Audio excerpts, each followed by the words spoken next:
pour la conclusion, on s'est partagé le travail. Donc moi, je vais revenir sur les missions principales de PME Finance, que c'est fixé PME Finance, mais ce n'est sûrement pas les seuls, mais que je vais reprendre au compte de PME Finance. Oui, c'est vrai que je t'avais promis de faire un petit speech. Donc, tu veux que je le fasse? Non, mais mais il n'y a pas de problème. PME Finance, c'est pas compliqué.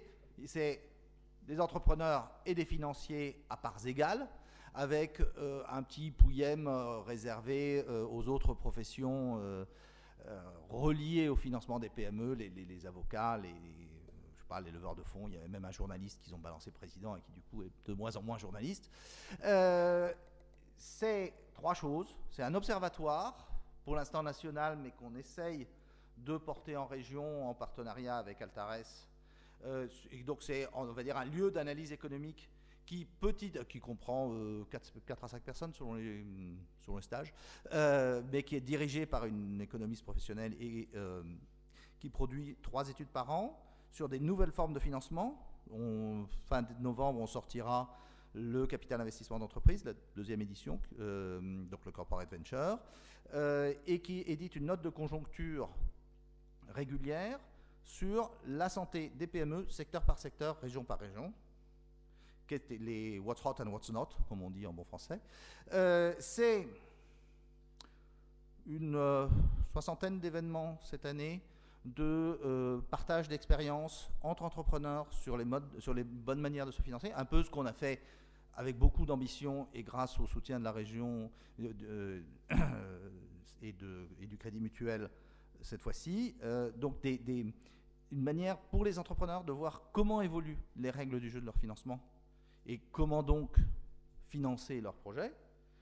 Et puis c'est le fait qu'en mêlant des gens de professions différentes, avec des intérêts différents, on a créé ce que j'appelle un laboratoire d'idées pragmatiques. C'est-à-dire qu'on a lancé des idées qui sont nées parmi nos membres et qui ont été reprises par les pouvoirs publics, non pas sur la force de notre lobbying, mais, me semble-t-il, sur la qualité des idées que les membres avaient lancées et sur lesquelles on a pu raffiner ou retravailler avec les pouvoirs publics. Ça a été le PEA-PME, la première d'entre elles. On a beaucoup travaillé donc sur le capital investissement d'entreprise, sur la réglementation du crowdfunding, le fait de passer de l'effet de mode à un maillon de la chaîne de financement des entreprises sur le financement participatif. Ça, c'est les 3 choses qu'on a faites. Et pour celles que nous sommes en train de faire, donc parmi les choses en cours, j'ai parlé tout à l'heure d'une proposition sur la réforme des procédures collectives.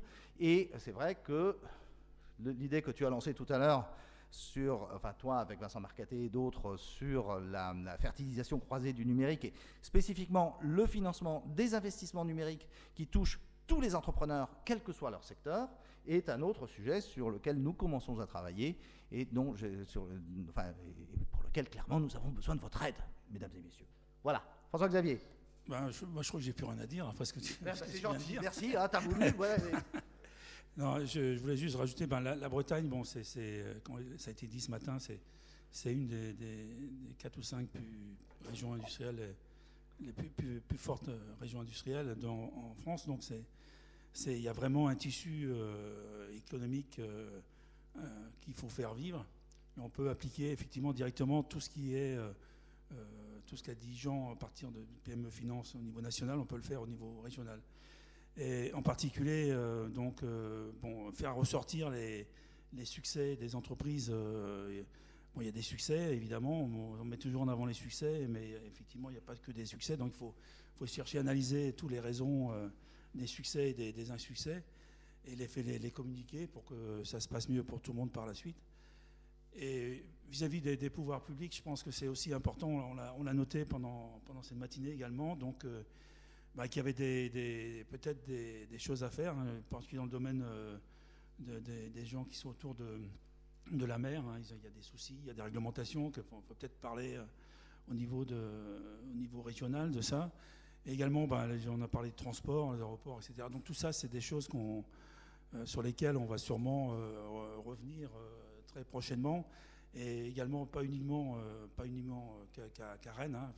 C'est PME Finance Bretagne, et on va aller partout en Bretagne, et on va en parler un peu plus dans le détail par la suite. Pierre-Emmanuel Boulic.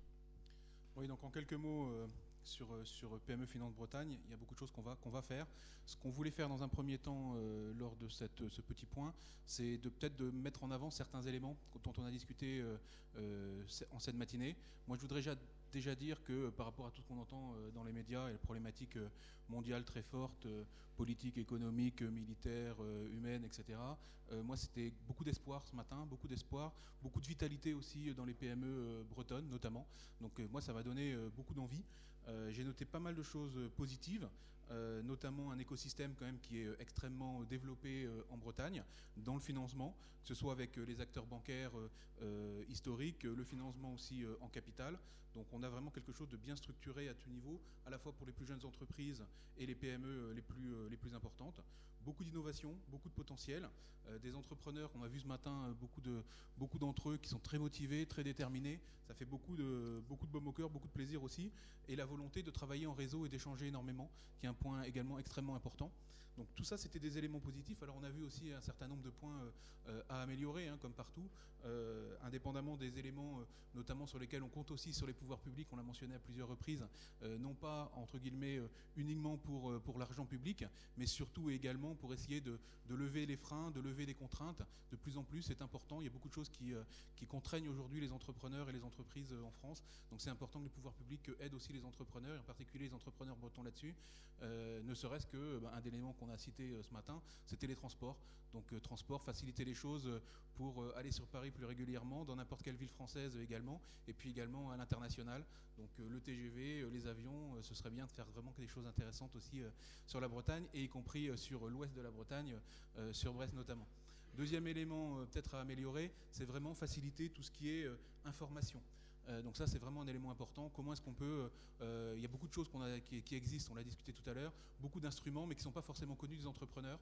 Donc ça, c'est vraiment important qu'on renforce le conseil aux entrepreneurs, le conseil aux entreprises. Donc ça, c'est des éléments importants qui sont faits à travers des échanges, à travers les réseaux. Et je pense que sur cet élément-là en particulier, on vient de l'entendre tout à l'heure, PME Finance a sa carte à jouer, PME Finance Bretagne a sa carte à jouer pour l'avenir. Et je pense que c'est quelque chose qu'on va essayer de développer, de travailler pour que les acteurs se parlent davantage, que les réseaux se parlent davantage, et qu'on arrive à du coup faire en sorte que l'entrepreneur soit au courant de beaucoup plus de choses pour faciliter sa vie en tant qu'entrepreneur et la vie de son entreprise et sa croissance.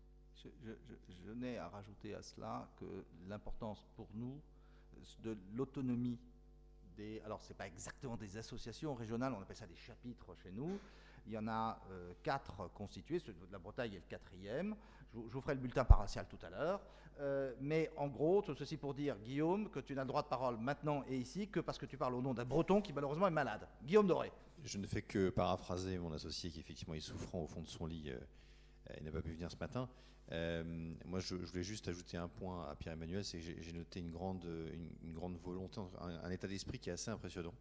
Voilà, il y a beaucoup d'envie de partager, de faire que les choses avancent. Je pense que c'est le rôle de PME Finance Bretagne et on est ravis d'y contribuer. Je vais avoir un rôle très simple, parce qu'en fait je vais conclure, donc j'ai plus grand chose à dire. À part dire qu'il y a quelques rendez-vous qu'il ne faudra pas rater. Je pense que le 2 octobre, tu en as parlé, c'est le passage de la manifestation PME. Tu feras le bulletin paroissial toi-même, donc je vais le refaire après derrière. 2 manifestations qui sont en région parisienne par PME Finance, pour le coup, là aussi le 2 octobre à Paris, et le 29 septembre, me semble-t-il, justement sur le numérique et les objets connectés. Et puis une volonté, c'est de vous retrouver tous l'année prochaine pour le premier anniversaire du lancement de PME Finance, qu'on espère faire, j'espère, en Bretagne, ce qui est de manière à un peu alterner les zones. Et normalement, mon associé sera présent, et ce ne sera pas moi, ce sera Alain Hainaut qui... rendez-vous en début d'année prochaine sur Brest. PME Finance San Francisco organise du 8 au 13 novembre un voyage d'études. Le principe est très simple, c'est réservé aux entrepreneurs. Et la quinzaine d'entrepreneurs français, membres de PME Finance à San Francisco, rencontrent une vingtaine, je pense, d'entrepreneurs français qui vont les rencontrer, et ensemble, ils rencontreront l'écosystème financier local. Donc aussi bien des capital risqueurs que des avocats. Ceci étant réalisé de manière associative, donc à prix coûtant, quoi, en gros. Le PME Finance Rhône-Alpes lance le mois prochain quelque chose dont j'aimerais bien faire un tour de France, qui est un cycle de conférences intitulé « Nouvelles sources de financement ». L'idée, c'est qu'on prend un banquier. Alors, de toutes les conférences où on met un banquier face à des entrepreneurs jusqu'à présent que j'ai vu, on aurait pu aussi bien ligoter le banquier sur le totem, parce que c'était la danse du scalp. À part la Bretagne, qui est l'île aux bisounours, partout ailleurs, c'est quand même très dur. Et donc, l'idée, c'est de prendre un banquier, deux crowdfunders, enfin un crowdlender et un crowdfunder, en bon jargon, et deux, je ne sais pas, pourvoyeurs d'obligations, pour parler Isodev et Finexcap, WeSeed et Uniland, avec un banquier et laisser le banquier parler aux entrepreneurs pour que ceux-ci puissent se rendre compte de la prégnance du poids réel de ce que les nouvelles sources de financement peuvent représenter et qu'on voit que ce n'est pas une alternative, mais au mieux une manière de compléter l'action d'une banque sur un territoire face aux entrepreneurs. Donc ça, c'est PME Finance Rhône-Alpes. PME Finance Languedoc-Roussillon fait une manifestation à Aix-en-Provence, vous allez savoir, sur les crédits d'impôt. Et donc à Paris, le prochain rendez-vous, c'est le 2 octobre à l'Assemblée nationale. C'est la 5e édition de notre conférence sur le projet de loi de finances et PME. Le ministre du Budget, Christian Eckert, je ne sais pas si j'ai... Et peut-être le ministre de l'économie, celui qui est très populaire à Gade en ce moment, viendront présenter la loi de finances et ses mesures pour les entrepreneurs sous le parrainage, et donc en présence de Valérie Rabault, rapporteur général de la Commission des finances à l'Assemblée, Karine Berger et des sénateurs si les élections sénatoriales nous laissent. Ça ne va pas être facile cette année. En gros, l'idée, c'est de mettre devant les parlementaires qui doivent amender le projet de loi de finances des entrepreneurs et des financiers pour qu'ils puissent mesurer la température, voir les réactions du terrain. Et vous êtes bien sûr les bienvenus. Voilà, c'était le bulletin paroissial. Merci à tous. Et je vais donc prier Jean-Pierre Denis, président du Crédit Mutuel Arkea, et Loïc Chenet-Girard, vice-président de la région Bretagne, de venir conclure. Messieurs les présidents,